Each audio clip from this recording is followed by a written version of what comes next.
Lisa and Brandon's Halloween.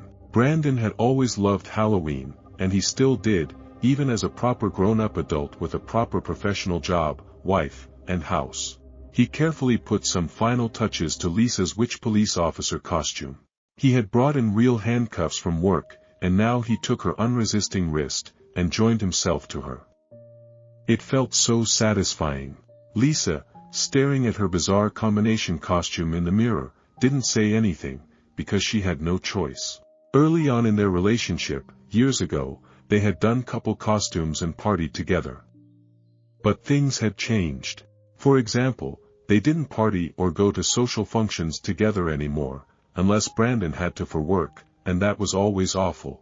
Brandon became both proud of showing off Lisa, and wildly jealous of anyone who spoke to her. Lisa grew to dread socializing more and more, while their annual Halloween outings became a long walk in the neighborhood, admiring kids' costumes and the decorated houses. They didn't do trick-or-treating at their house, obviously. Brandon tugged on the chain. "Come on, love. You look lovely." "Thank you, Brandon," said Lisa, her arm jerking in response to Brandon's tugs. He hated it if she didn't acknowledge him every time he spoke to her. They stepped outside. Lisa paused to breathe in the fresh air. Brandon hadn't let her step out for days. Now he waited patiently, the best husband in the world. But after a few moments he snapped. "Lisa, you're supposed to be the police officer. Stop gaping like an idiot. You're supposed to lead me, I'm the prisoner." "Sorry, Brandon." She took a few steps forward, Brandon in his orange jumpsuit following, the chain slack between them. She glanced up at the darkening sky, silhouetting the crows on their evening flight. She thought she could remember reading a story online years ago before Brandon cut off her internet access, about crows helping a woman escape a man. She couldn't remember why they helped her. Had she fed them?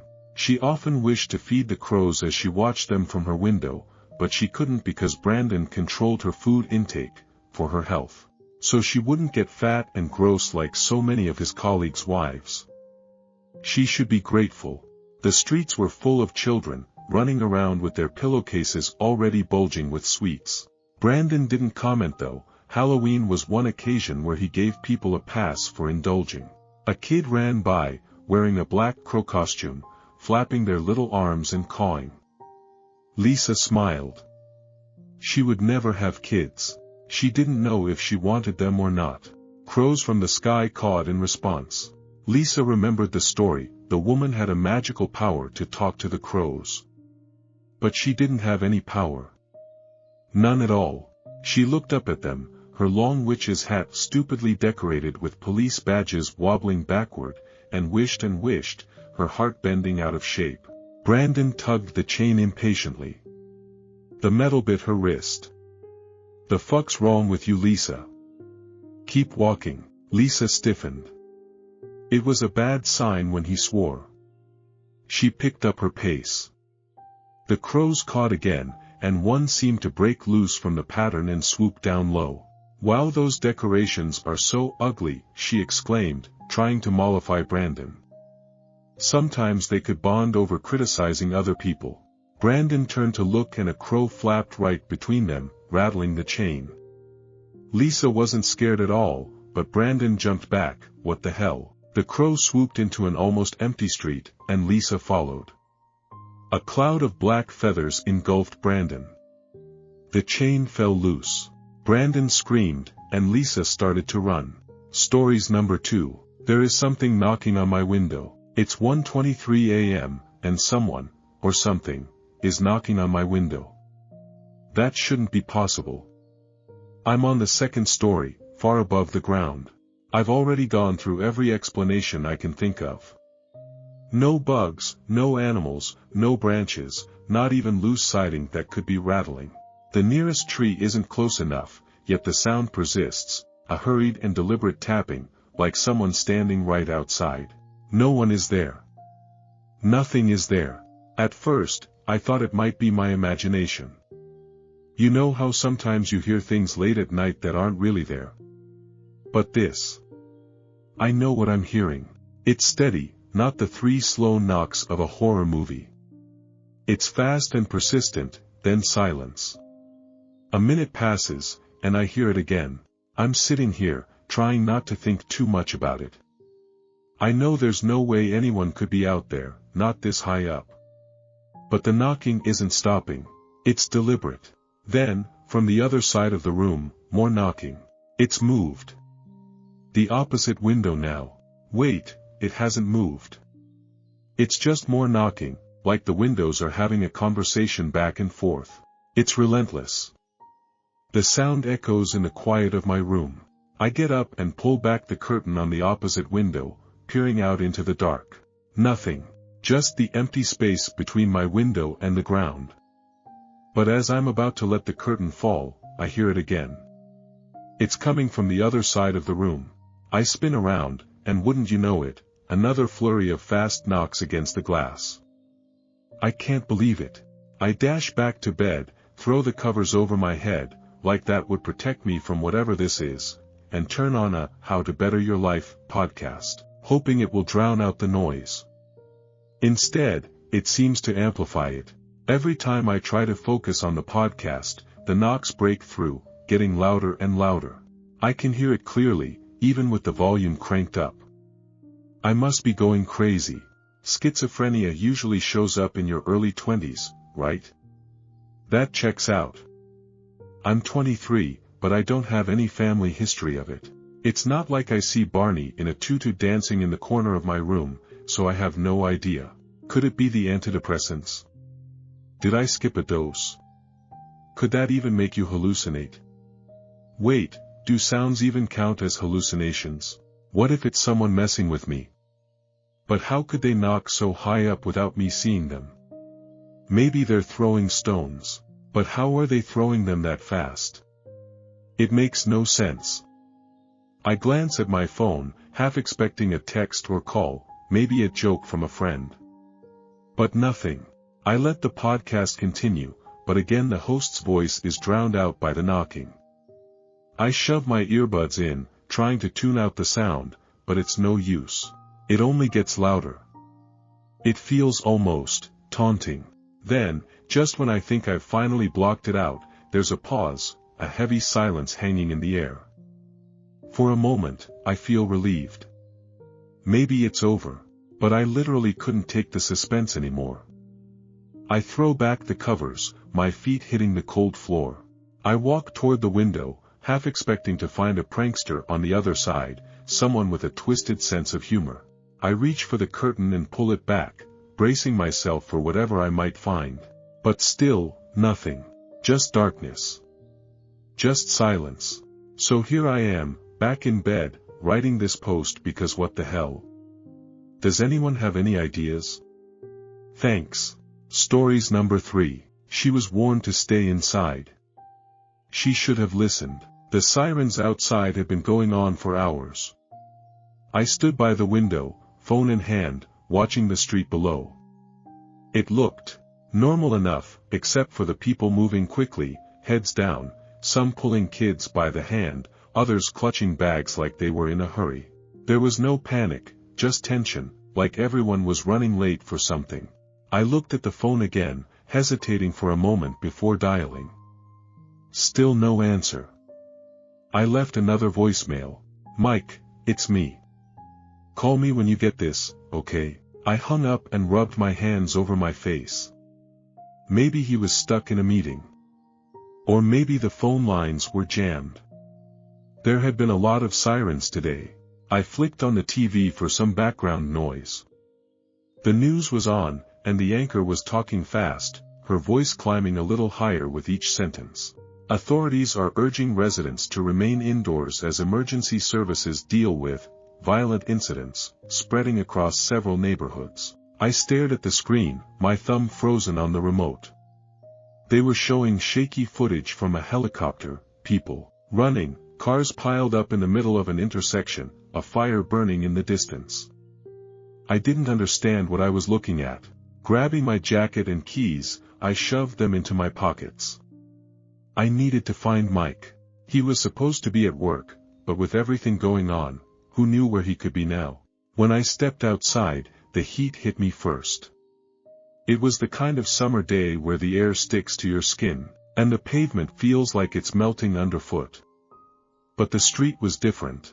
There were cars abandoned at odd angles, their doors hanging open, some still running. The city always felt busy, but now it was quiet. Too quiet for this time of day. I kept walking. I didn't know where to start, but standing still wasn't going to help. Maybe I could catch a bus downtown, or better yet, find a cab.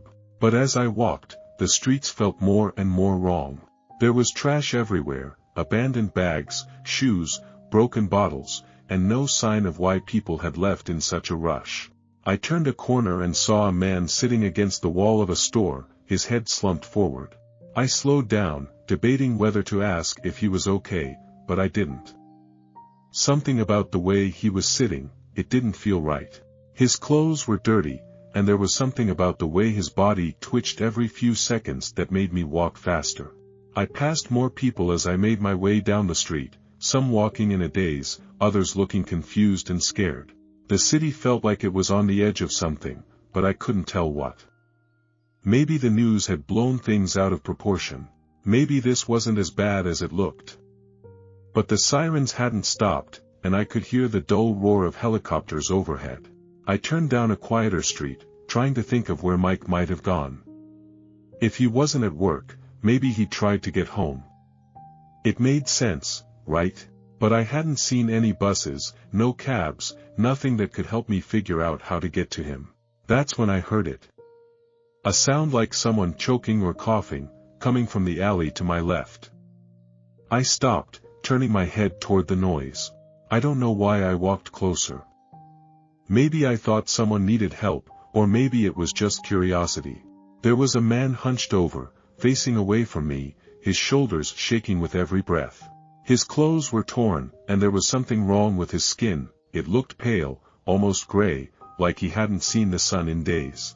I hesitated, wondering if I should say something. "Hey, are you okay?" I called out. No answer. He just kept making that awful, gurgling sound, his whole body jerking with every breath. I took a step back, feeling a tight knot form in my stomach. There was blood smeared on his shirt. Fresh, dark. His fingers twitched as he slowly turned his head toward me, and for the first time, I saw his face. His eyes were bloodshot, wide, and his mouth hung open, stained with blood.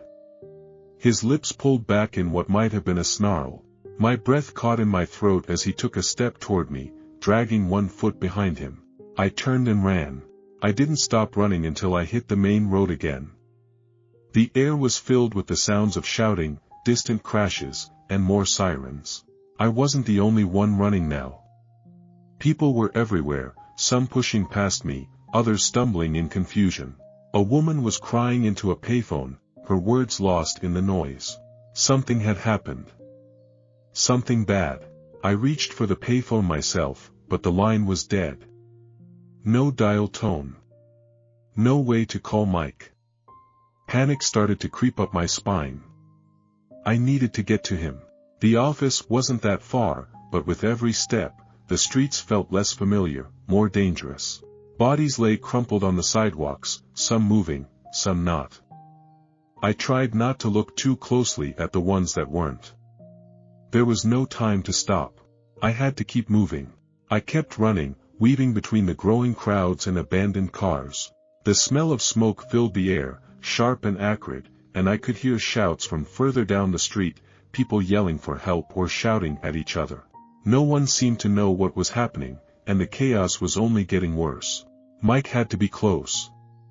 I kept telling myself that.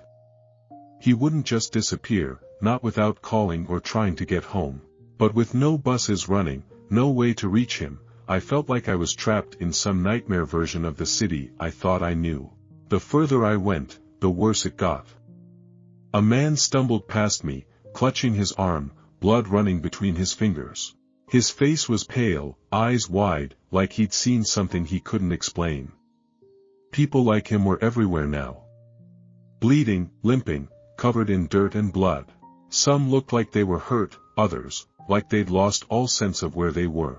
I tried to ignore them, focusing on the street ahead, but every time I looked up, I saw more faces I didn't recognize, all of them blank, lost.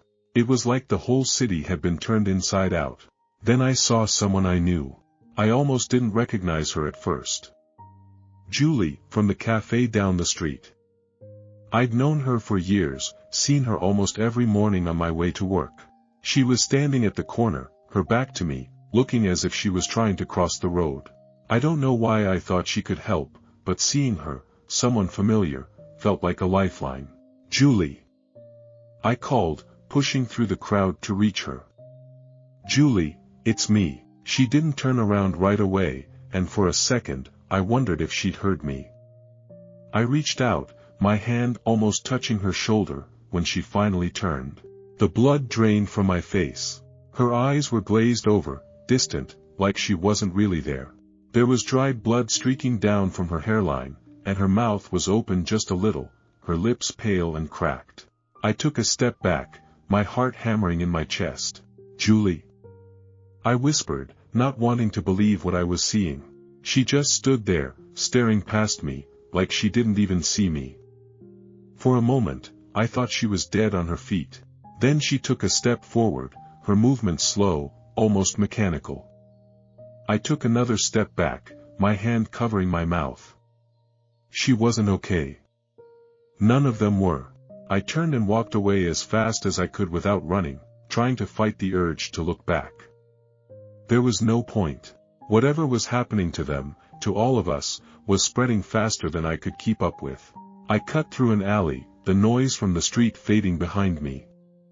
My legs were aching, and my breath was coming in sharp bursts, but I couldn't stop. Not yet. Every part of me was screaming to get out, to find Mike, to get somewhere safe. But the deeper I went into the city, the clearer it became that there was no safety here. Not anymore. I heard the sound of glass breaking up ahead and ducked behind a dumpster, peeking around the corner to see what had caused it. Two men were smashing the windows of a convenience store, pulling cans and bottles from the shelves. One of them was shouting, something about needing food, needing water. His voice was frantic, like he couldn't believe what was happening. I stayed low, waiting for them to leave before slipping out onto the street again. My hands were shaking, and every shadow felt like a threat.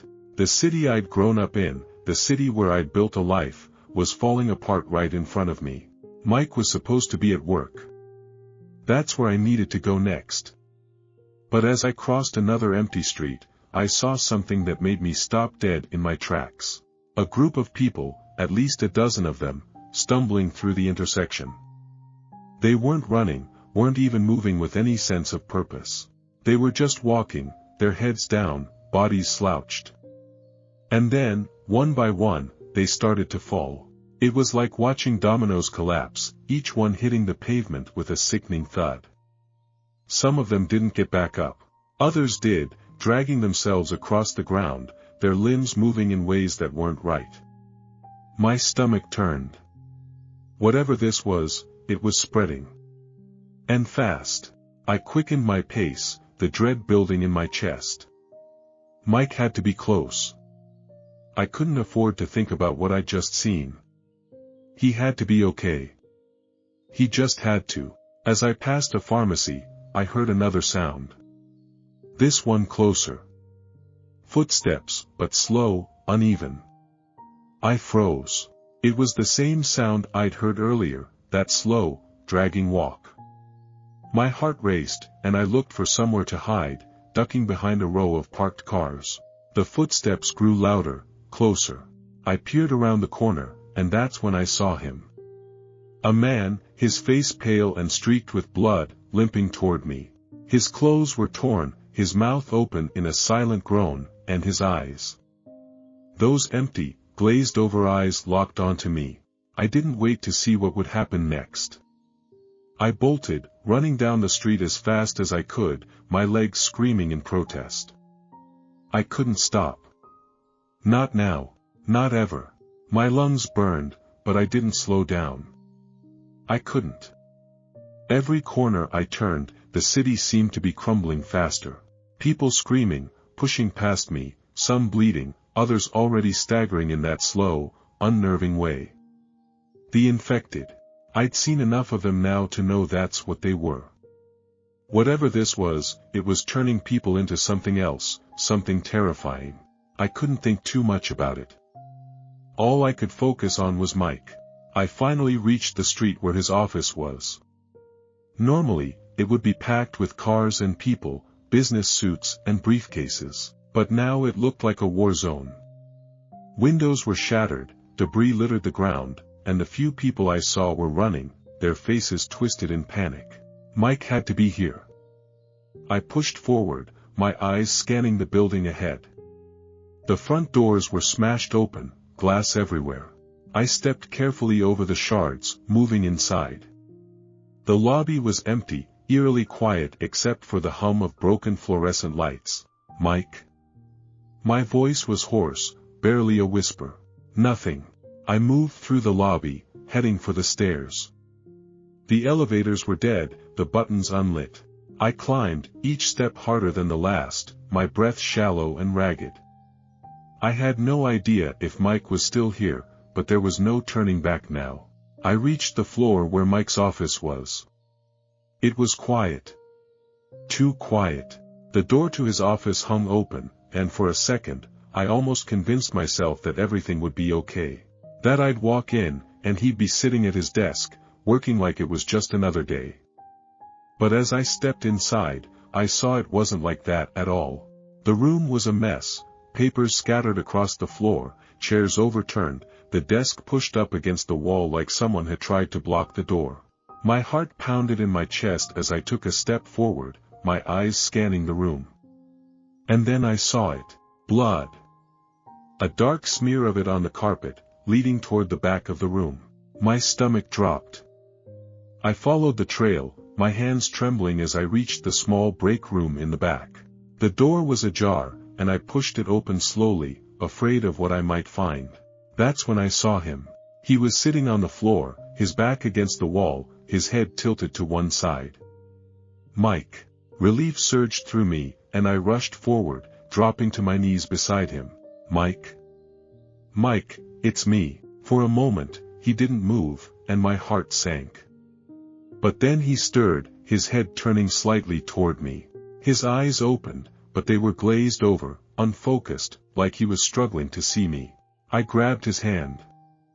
Mike, what happened?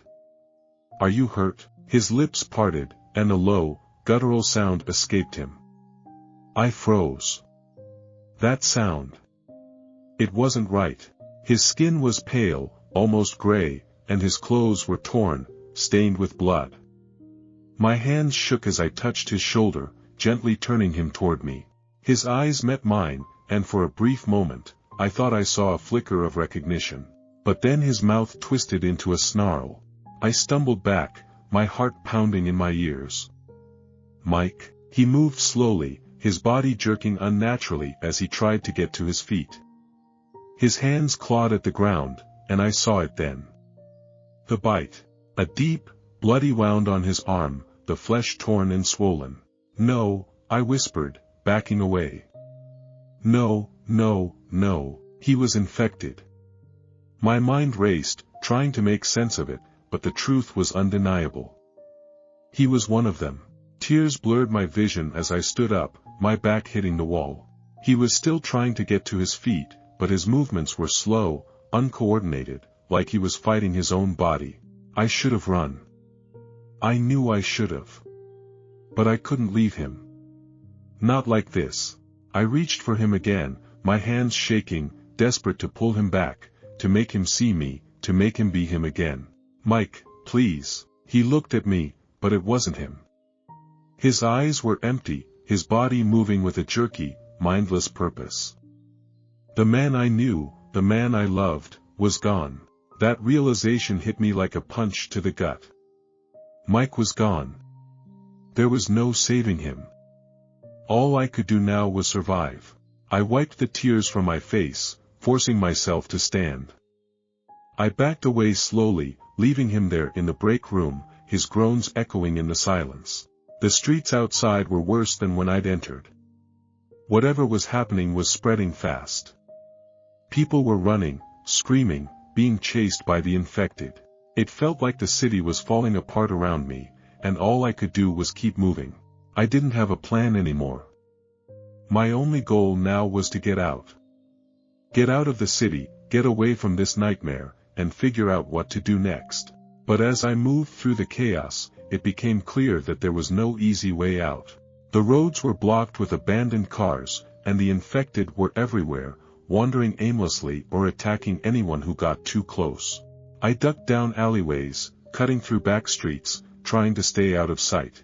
My mind was numb, the images of Mike, of his glazed-over eyes, burned into my thoughts.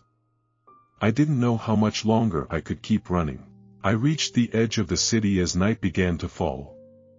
The streets were quieter here, less crowded, but the threat was still there. The infected were moving in packs now, their groans filling the air like some horrible chorus. Up ahead, I saw a barricade. Makeshift, with cars piled up and barbed wire strung between them. It looked like someone had tried to stop the spread, but from the looks of it, they hadn't been successful. I could hear the faint sound of a radio crackling in the distance, a news report barely audible over the static. The virus has spread to neighboring cities, confirmed cases in multiple states. I stopped in my tracks. Multiple states. The outbreak wasn't just here. It was everywhere. The weight of that realization sank in. There was no escape. Not really. No matter how far I ran, the infection would catch up eventually. And even if it didn't, what kind of world would be left? I stood there for a moment, watching the infected wander through the streets, aimless, relentless. The city behind me was lost. I'd lost Mike. I'd lost everything. And yet, I was still here. Still standing. With a deep breath, I turned away from the barricade and started walking, leaving the city behind. Maybe there was a place out there that hadn't been touched by this. Maybe there wasn't. But as long as I was still breathing, I had to try. I kept walking. Each step felt heavier than the last, but I pushed on, leaving the city's wreckage behind me. The barricade was far in the distance now, just a jagged silhouette in the dimming twilight. I didn't know where I was going anymore. The streets were emptier here, quieter. For the first time all day, I could hear myself breathe. But no matter how far I walked, that radio broadcast echoed in my head. The virus had spread. To other cities. Other states. Maybe even further. There was no stopping it, no outrunning it. All that hope I had of escaping, of finding safety was a lie. The virus was everywhere. I came to a stop in the middle of the road. The silence was unsettling, too thick, too final. No sirens. No screams. Nothing. I was alone. And yet, in that moment, something felt off. The hairs on the back of my neck prickled, and I felt it before I heard it. A soft shuffling noise behind me. I turned slowly, my heart racing, ready to see another one of the infected limping toward me. But there was nothing. Just the empty street. Then, a sound. A footstep. Soft, but unmistakable. Hello. My voice came out weak, barely more than a whisper, but I regretted it instantly.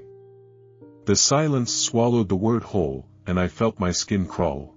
I took a step back, my eyes scanning the empty street, searching for something, anything. A figure, standing in the distance. Far enough that I couldn't make out the details, but close enough to see the way they were swaying, their shoulders hunched. My heart stopped. It looked like Mike. I blinked hard, my mind racing. It couldn't be him. I had left him back at the office. Hadn't I? He'd been bitten. He'd turned. I'd seen it. But as I took another step forward, the figure took a step too, closing the distance. Mike? I whispered, my throat tightening. The figure stopped moving, standing still, but just, watching me. My breath caught in my throat. I couldn't move. Mike, I repeated, louder this time. Another step, closer. My hands were shaking, my thoughts spiraling. It wasn't possible. It couldn't be him. He was gone. I had left him behind. He couldn't have followed me. I swallowed hard and took a cautious step toward the figure. "Is that you?" Suddenly, the figure collapsed to the ground, crumpling like a puppet with its strings cut. I froze, my heart hammering in my chest. What was I thinking? Of course it wasn't him. I didn't want to move any closer. I should have just turned around, kept walking, but something pulled me forward. I had to see. As I approached, I could see more clearly now. The figure on the ground wasn't Mike. It wasn't anyone I recognized. Just a man, maybe in his 30s, lying face down on the pavement.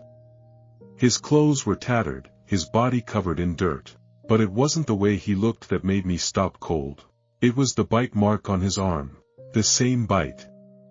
The same infection. Just like Mike. But he wasn't moving. Not anymore. I stepped back, my chest tight, a sinking feeling growing in the pit of my stomach. I needed to leave. Now. But before I could turn to go, I heard something. A rustling, like paper scraping against the asphalt. It was coming from the man's hand. He was holding something. A folded piece of paper. Without thinking, I reached down, prying the note from his stiff fingers. My hands trembled as I unfolded it. The writing was smeared, shaky, but I could still make out the words. It was short. Just one sentence. "It's in the air." The realization hit me like a hammer to the chest, stealing the breath from my lungs. My heart faltered, pounding so hard I thought it might burst. Panic clawed at my throat, and I looked around wildly, desperate for any sign of escape. I looked around, panic rising in my throat. The infected weren't following me. They were ahead of me. Waiting. I turned to leave, but before I could take a step, I saw another figure. Then another. Emerging from the shadows of the buildings around me. Moving slowly, but deliberately.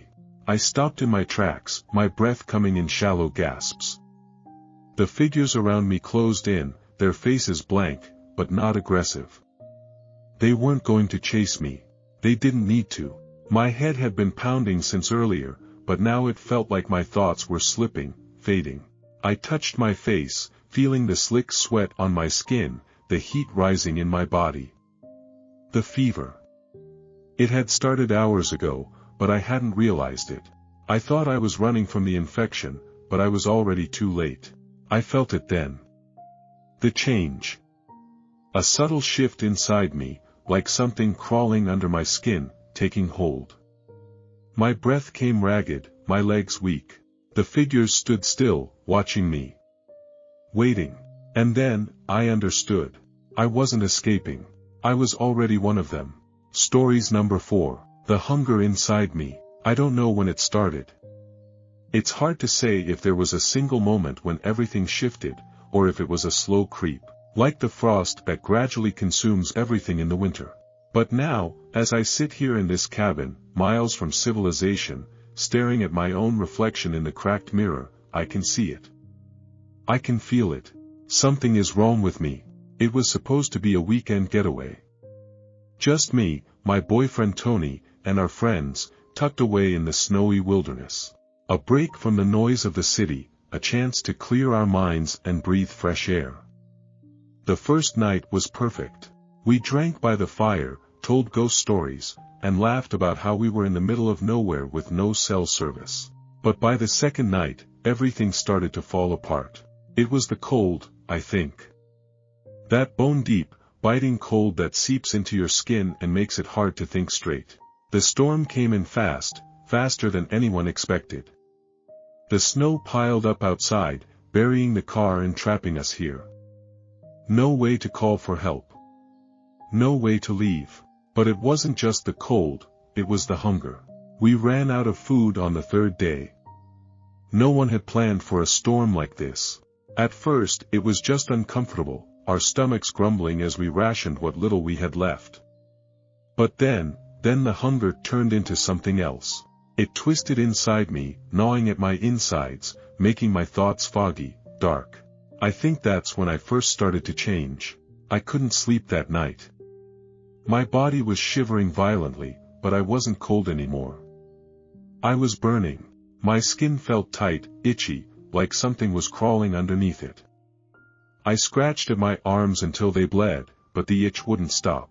It felt like I was suffocating in my own skin. And then there was the smell. God, the smell. It came from outside, faint at first, but growing stronger with every passing hour. It was sweet, sickly, like decaying meat. The others smelled it too. I could see it in their faces, the way they wrinkled their noses and exchanged nervous glances. But no one said anything. No one except me. Do you smell that? I asked Tony. He gave me a strange look, like I had said something I wasn't supposed to. What smell, babe? It's just the wind. But it wasn't. I knew it wasn't. And the hunger inside me, it liked the smell. It called to me. That night, I dreamed of running through the snow, barefoot and wild, chasing something.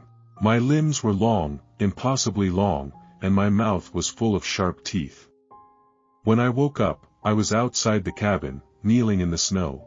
My feet were blue, frozen, but I couldn't feel the cold. My nails were black and broken, caked with dirt. I didn't remember how I got there. I told the others, but they just looked at me like I was losing it. Maybe I was. On the 5th day, everything fell apart. Jess, one of our friends, disappeared. She'd gone out to gather firewood and never came back. We searched for hours, screaming her name into the storm, but there was no trace of her. No tracks, no signs of struggle. Just, gone. That night, the hunger became unbearable. It was all I could think about, gnawing at my bones, consuming every thought, every instinct. My mouth watered at the smell of the others, their sweat, their fear. I could hear their heartbeats, smell the blood pumping beneath their skin. It drove me mad. I don't know when I bit Tony. It was quick, an animal impulse. I barely remember it happening, just the sound of his yelp, the metallic taste of his blood on my tongue, and the look of shock in his eyes. I backed away, horrified at what I had done, but part of me liked it. The taste. The heat of the blood. The next morning, they locked me in the back room. Just until we figure out what's going on, they said. But I knew the truth. I was dangerous. I could feel it in every inch of my body. The hunger was taking over. My skin had grown pale, almost translucent, stretched tight over my bones. My fingers were longer than they should be, tipped with sharp nails. And my teeth. I could feel them growing sharper every day. I looked in the mirror, and the thing staring back wasn't me. Its eyes were sunken, glowing with a dull, hungry light. My lips were cracked and dry, pulled back in a grimace that looked more like a snarl. I was becoming something else, something monstrous. A Wendigo. I heard the stories growing up. Tales whispered around campfires about creatures that once were human, but had been consumed by an insatiable hunger for flesh. The curse that turned them into beasts, endlessly roaming the woods, devouring anything they could find. I never believed them. Not until now. I can hear them whispering outside the door. Tony is scared. He thinks I've gone crazy. But I can hear his pulse, feel the blood thrumming through his veins, and it takes everything I have not to break down the door and tear into him. I don't know how much longer I can hold on. The hunger, it's all I am now. They're not safe. None of them are. When the hunger finally wins, when the last shred of humanity in me is gone, I'll feed. Because that's what I've become. A Wendigo. Stories number 5. This is why I'm not afraid of the dark. My name is Allison Marshall. Alice for short. And I'm not afraid of the dark. I was around 11 to 12 when I found the old teddy bear under my bed. I was drawing and dropped my crayon between the gap. I got out of bed and grabbed my flashlight. Bringing myself down to the ground, I shone the light underneath to find a teddy bear lying next to my crayon. As soon as the light hit it, the bear sat up and looked at me. I gasped and turned the flashlight off while quickly getting back up on my feet. Doubting what I seen, I crouch and point the light back to the bear, who once again sat up and stared at me. Being a curious child, I experimented with the bear, who would only move in the light. Didn't move at all when in the dark. I remember having little playdates with the teddy bear after my mother would go to sleep. Bonding over the following days. Eventually, I adopted my newfound friend as Barry the bear. There was a particular game Barry liked to play. Hide and seek. But instead of hiding to have me find him, Barry would collect certain objects like a doll, a jack-in-the-box, and a cymbal monkey. This game of hide and seek followed different rules. I turn the light off to let Barry wander in the dark. I count to 10 and turn the light on. I then make my guess to which toy Barry is currently behind. I pointed at the cymbal monkey, to which the jack-in-the-box popped out on its own. Light off then on, I pointed at the doll, to which the monkey started jumping. Light off and on, I pointed at the jack-in-the-box. It popped out and I cheered victoriously.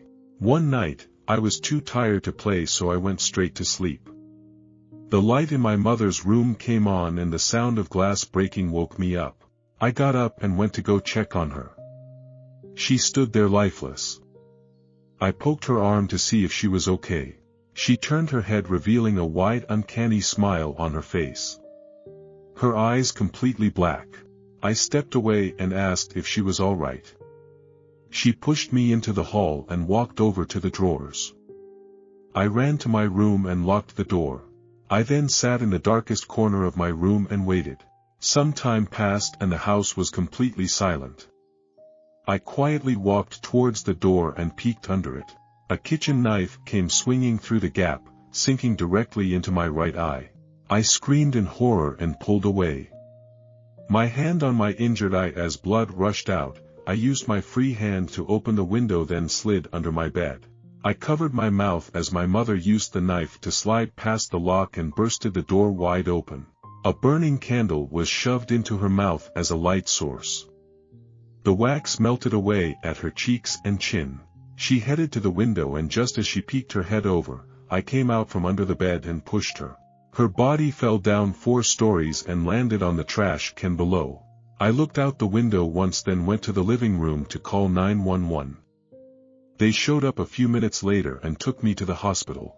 Over the years, I went home to home and eventually grew out of foster care. I now work as a tattoo artist in the downtown area and live in a simple studio apartment. Several doctors offered me glass eyes, but I stuck with an eye patch as a reminder of that night. It took a while to get over my fear of light. I was paranoid for a long time and only stayed in dark areas, taking only the night shifts. But as I grew older, and the more time I had to process, it finally came to me. How Barry switched from toy to toy. Possessing my mother. It was never the toys or my mother. It was their shadow. Stories number 6. The Corn Man Challenge. Hey, you live at the Murphy farm, right? I looked up, not sure I had heard them. No one had ever actually talked to me before, so it was a little weird to have it happen. I'm a farm kid. My dad is called Farmer Murphy, though that's not actually our name. He bought the Murphy farm, the 120 acres of farmland containing 2 cow barns, a large chicken shed, an orchard, and several fish ponds. Dad makes quite a bit of money working the farm, enough to afford a small army of hands, and we've run about 3 pumpkin patches already this year. With that kind of money, Dad thought it would be fitting to send me to a private school. Maybe he thought I could get the kind of education that would allow me to be more than a farmer. Maybe he thought I would have a head for business and take the farm to new heights, but whatever he had hoped, it didn't leave me a lot of room for making friends. I'm not an unpersonable person, I don't keep to myself or bully people or anything, but the kids at the private school know my dad is a farmer. They can smell the cow crap on my boots and they see me work the pumpkin patch when they come to get their jack-o'-lanterns. They laugh at me behind my back, call me Jethro, and think I must be dumb and simple. This leads most of them to shun me or ignore me, and that's about how I've spent the last 2 months since we moved here. Until now, it seems. Yeah, I said, looking up from my notebook. Told you, said a blonde girl. I thought her name might be Rose or Lily or something like that, but the kid who had asked if I lived on Murphy Farm was Derek. Derek was the one who called me Abner and pretended to smell crap on my boots even when they were clean. Well, hey, we were wondering if we could see it. We're really interested in farming, aren't we guys? There were 5 of them, 2 girls and 3 boys, and they were smiling way too big. Derek was part of the student council. The girl that was either Lily or Rose and the other girl, Helen, maybe, were cheerleaders. The other 2 were Stan and Guthrie, guys on the football team and pseudo-bullies. They had certainly bullied me enough, though not physically. I was a big guy, too much time spent bucking hay and dragging a hoe, but they didn't mind picking on me. This was the most genial conversation we had ever had, actually. Since when? I asked, looking between the 5 of them distrustfully. Derek sighed as his smile slipped a little. Okay, we really just need someone to say it's okay for us to be out there at dusk. We want to do the Corn Man Challenge, and your dad has the only one for about 30 miles. It was my turn to roll my eyes. You know that's fake, right? There's no real Corn Man. Well duh, Guthrie said, we aren't babies. We just want to do it for TikTok. They've been going viral lately, and we want to see if ours will too. I didn't really do TikTok much. I was usually listening to audiobooks or something on my phone if I was out working in the field, but even I had heard about this one. The Corn Man was an old legend that had blown up recently, and kids were making videos in fields of themselves standing as still as scarecrows while they sang the creepy little song to summon him. He never came, of course, but some of them were supposed to be kind of spooky. The legend said that if you could prove to the Corn Man that you could stand still in the face of his horrible visage, then he must grant you a wish, but it was all superstitious nonsense. You might as well ask the milk cow for wishes than some Corn Man. Even so, though, I supposed maybe I could work this to my advantage. I dunno, I said, putting on the hockey accent I sometimes used. I'd have to run the tractor when you got done so there wouldn't be any footprints in the corn. The tractor gas is a little expensive. I pretended to think about it. I couldn't run it for anything less than $15 a head. They had their phones out before I even finished, asking for my Cash App ID so they could send me the money. I'm not as stupid as they think, and, of course, I have a Cash App. I'd had my eye on a couple of new games and $75 would get me a long way toward them. I nodded as the money was received, Derek actually labeling it tractor gas. And I told them I would meet them at the edge of the east field at 5:30 that afternoon. The sun will just be setting then, so it'll give you time to set up before it gets low. They agreed, and as they went away, chattering quietly, I sent out another text, preparing for this evening. I met them at 5:35 that afternoon by the east field, surprised they had known which one to come to. Sometimes city people got turned around. Come on, I said, disappearing into the corn. It isn't far. Derek told me to hang on, the girls complaining that they didn't know they would have to wander through the corn. I didn't, just made my way to a spot near the left edge of the field and took a seat on a big rock. The spot was a little weird. No matter what Dad did to it, nothing would grow here. The rock was there to mark it, and as they came out of the corn and saw the little 15 by 15 foot spot they started squawking about how it was perfect. One of the girls had a tripod. Her Cash App ID had said Lily Rose, so maybe I had been right on both parts. And they set up a phone as they tried to find the right angle. I just sat on the rock and watched them, looking at the sun as it rode lower and waiting for them to begin. Okay, Derek said, let's all join hands and get started. The other girl, turned out her name was Heather, pressed something in her hand and they began. Corn Man, come to me if you can. Corn Man, I can stand as the corn stalks can. Corn Man, still as stone, not like a man. Corn Man, still and quiet as the corn stalks can. They chanted the words, then they stood stock still in the cornfield. The plants waved, giving no notice to the 5 high school kids who stood like statues in their midst. It was silly. Cornstalks didn't stand still at all. Whoever had come up with this story had clearly never spent a lot of time around corn. "Nothing's happening," Helen whispered. "Give it a minute," Derek whispered back. "How long does it take?" Stan whispered, but before Derek could answer they heard a rustling sound in the cornfield. I lay on my rock, staying still, and listened to the rustle of something moving amidst the corn plants. "Is that him?" Lily Rose asked. "Shoo," Derek hissed, "you're supposed to be still." They stayed there as the sun set, the stalks rustling like insects around them, and suddenly it stepped from the corn like a phantom. He was huge, nearly 7 feet tall, and he was a mass of burlap sacks and chains. He had an axe in one hand and a cleaver in the other, and the hockey mask over his face made him look grisly indeed. His boots galumped with crusty mud, and he swung his head from side to side as he took in the kid standing in the field. "It's the corn man!" Derek shouted, immediately breaking his advice from a moment ago and staggering back a step. You said he wasn't real." Heather gibbered, breaking into a run. I didn't, but whatever Derek did or didn't know was lost as the corn man bellowed like a bull and charged them. They all broke and ran, the corn shaking as they slammed into it and ran in the direction they had come. No one stayed to get their wish, no one remembered that was why they had come there, and as someone grabbed the camera they knocked the tripod over and did not come back for it. They were yelling and screaming all the way to their car, none of them giving a care for their guide, but I didn't mind. The corn man swung his head in my direction as I began to laugh, and as he staggered toward me, I clapped my hands slowly. "Great job, Travis. You're getting pretty good at this." He lifted the mask, smiling as he held his burlap-covered hand out for his cut. "It is pretty fun to watch them city kid pee their pants and run away."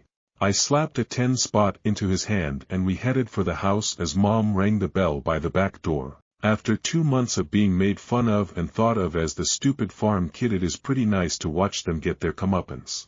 We stomped through the corn, the stalks parting easily, and Travis looked at the setting sun unhappily. "Hey, Couse, you ain't scared the real corn man will get mad at you for making fun of him, are ya?" "Travis, don't tell me you actually believe in the corn man." "He's just a story, he isn't real." My daddy says." "Travis, your daddy is a drunk who claims he met Bigfoot in Branson, Missouri. He is far from a reliable source. But he says he believes in him, and that means he has to be real, right?" It was hard to believe, sometimes, that Travis was a year older than I was. Travis was 17 and huge for his age. The local high schools were trying to get him to play football, same as they did every year, but Travis and Uncle Zeke were our best hands, and Dad really couldn't spare Travis so he could toss a ball around. Zeke depended on his son's added pay so he could properly pickle himself too, so he didn't push the matter. "Travis, don't believe everything your old man says. Sometimes you have to come up with your own ideas about things, you know." Travis chewed that over as we came into the barn, leaving his costume in the barn before we went in for dinner.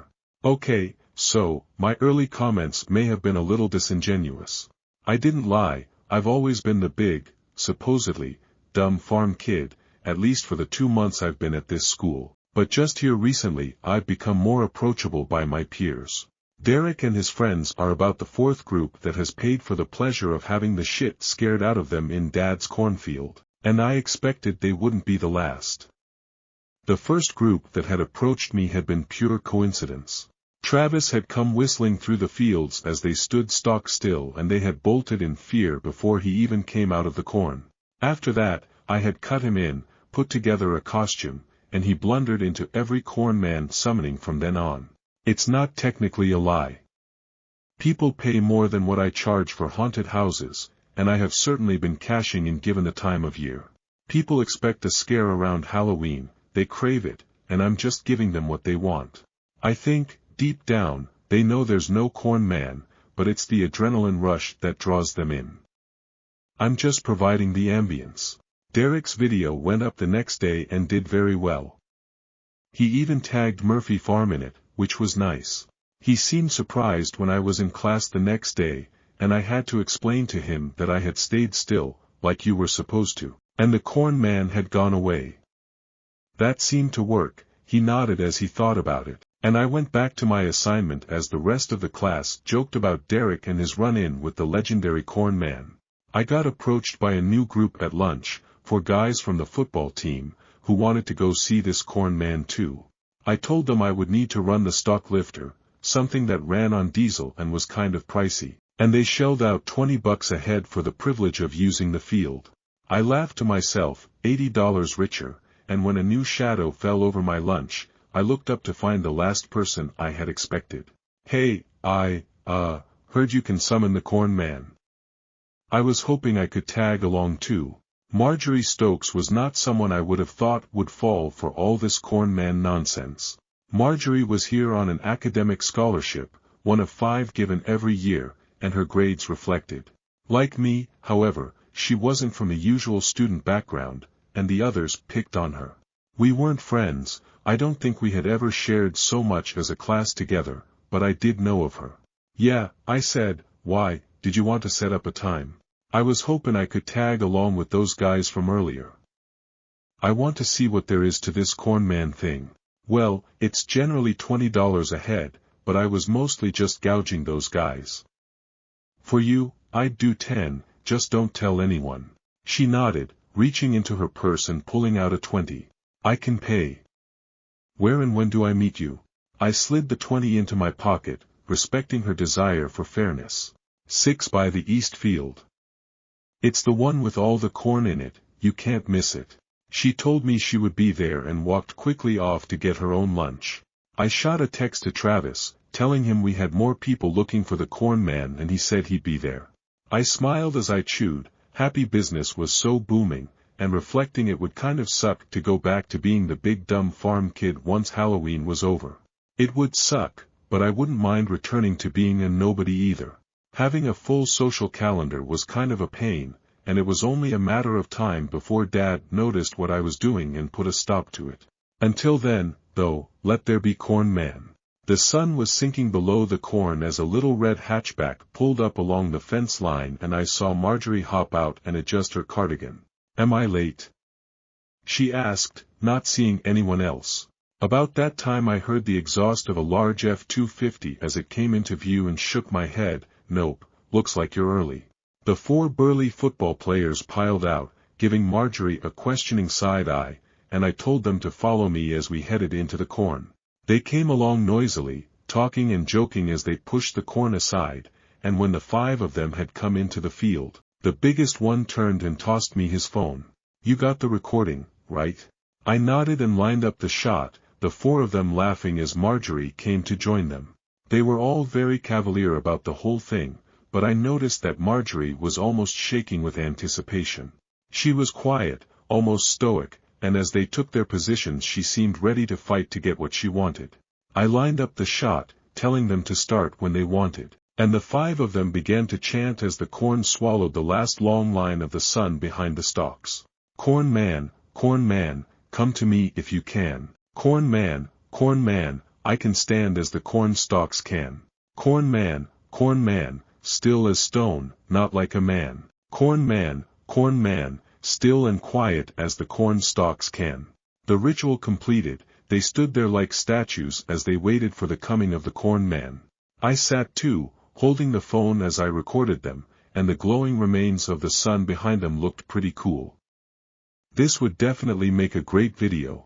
I hoped they remembered to tag the farm in it, but as I sat there, watching them twitch and glance around, something felt different this time. The crickets were silent, the night birds had gone still, and I was suddenly aware of how absolutely noiseless the world was. It's rare to be in the field at night and hear nothing, and it made me think of something my dad had told me on a hunting trip once. When the birds and bugs go quiet, it usually means something big is around. Something big and something bad. I breathed a sigh of relief when the corn began to rustle. There he was, I thought, as the stalks shook and the assembled kids began to shudder. He was later than usual, but the big oaf sometimes forgot that he was supposed to be there. Travis could be flaky, but I was glad he hadn't forgotten our arrangement. When the thing broke free of the corn, I knew in an instant that it wasn't Travis. This thing was made of corn stalks and roots, its arms were wound together plant fibers, and its legs were thick and muscled with the bulging veins of vegetation. Its face looked like a pagan idol, the features made of delicate silk and weathered cornstalks, and the eyes blazed at the assembled children like the coals of a fire. "Holy shit! What the fuck is that?" one of them shouted, and the thing turned its head to look at him about a second before one of those arms came up and wrapped itself around him. I heard his bones break, his skin tear, and his final horrified screams were cut off as he was torn to pieces. The others ran then, the 3 football players sprinting into the corn, but I was frozen to the spot on top of my rock. I watched as it went after them, my eyes locked on the bloody remains of the kid whose name I had never bothered to learn, and from the rock, I heard the thing as it caught them. They screamed like trapped animals, their fear and their pain a living thing, but as I looked up, I noticed that someone hadn't run. Margaret was still there, her cardigan spattered in blood and her face full of terror, but she refused to move. She was stock still, her chest barely rising, and when I glanced down, I remembered that I was recording. The kid's phone had caught all of it, and as the thing came stomping back, I tried to keep everything in frame so I could prove I'd had no part in this. At least one person had been torn to shreds on my dad's land, and I was not about to go to prison for some psycho that had been hiding in my east field. As it came lumbering out of the field, it looked at Margaret and made its laborious way over to her. To her credit, she never moved, though I could see the tears sliding down her face as they joined the gore there. It stood far taller than it had any right to be, its body blocking the light of the moon as it fell across her, and seemed to judge her with those living coal eyes. "You have proven thyself worthy of my boon, child. What do you ask of the corn man?" Her voice shook only a little, but I still heard it from my rock. "Please, my mother has cancer. Cure her, I beg you. She's all I have in this world. Please, take her cancer from her and let her live." The corn man nodded his head slowly, and it sounded like trees bending in the wind. "Granted," he whispered, and as he disappeared into the cornfield I could see the red running off him and hear the creak of the stalks as he vanished. The police found the bodies of Trevor Parks, Nathaniel Moore, and Gabriel and Michael Roos in the field that night. Dad was pretty mad when he learned what I had been doing, but the video cleared me of any involvement in the deaths. Travis had, thankfully, been busy in the cowshed with a particularly fussy milk cow and had remembered that he was supposed to be the corn man about 10 minutes after sunset. He had actually met Margaret and I as we came out of the field, and I had to stop her from screaming as he came lumbering up with half his costume on. The police took the phone and the official report stated that some psycho had been creeping around, found us in the field, and decided to kill everyone but Margaret and I for some reason. Dad forbade me from doing anything like that in the fields again, and I agreed, pretty done with anything related to the corn man after that. A couple of days later, after I had been asked about 1,000 questions by the police, Margaret came to sit with me at lunch. "Thank you," she said, and I was a little confused as to what she was thanking me for. My mom got the call today. They have to run a bunch of new tests, but the cancer is gone. She had a tumor in her brain the size of my thumb and it's just gone." We sat in silence after that, neither of us saying it but both of us thinking the same thing. It would appear that Margaret had gotten her wish from the corn man after all. Stories number 7. The devil's youngest son made me watch him torture my older siblings. My older brothers have always made my life a living hell. It was like they felt joy in making me suffer, and my parents never did anything to stop them. They shrugged it off as playful sibling rivalry. At first it started off small. My second oldest brother told me Santa wasn't real. It really hurt me, but I wish it would have just stopped there. A week after that he just pushed me off the stairs. I'm not sure if he did it on purpose or not because he seems as stunned as me when I looked up. My parents scolded him, but like I said they weren't any help. My third oldest brother once noticed I lost my first tooth. He took it and forced me to swallow it. I cried while he stood there laughing. From that point on my siblings began physically abusing me more.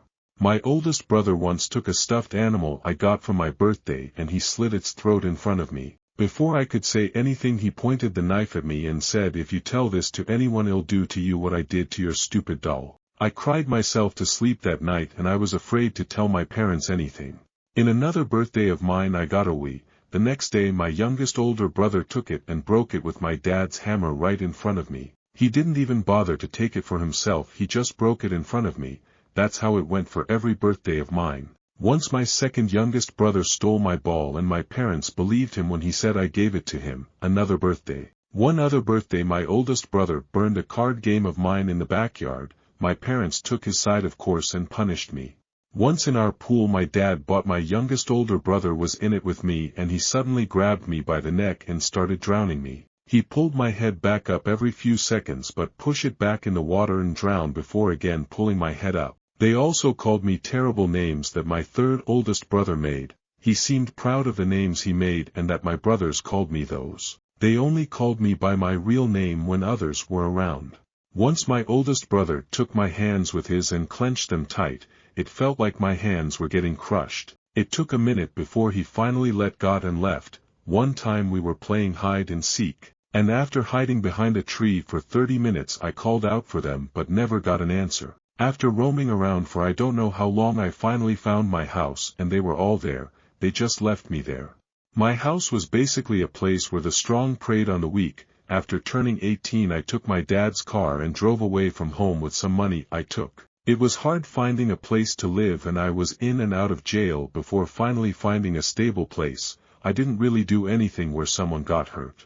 Years passed by and I started getting happier. I found someone I love and we're having a child on the way. I started talking to a therapist and he's helpful but not that much. He wasn't as therapeutic as I thought he would be but he tried his best.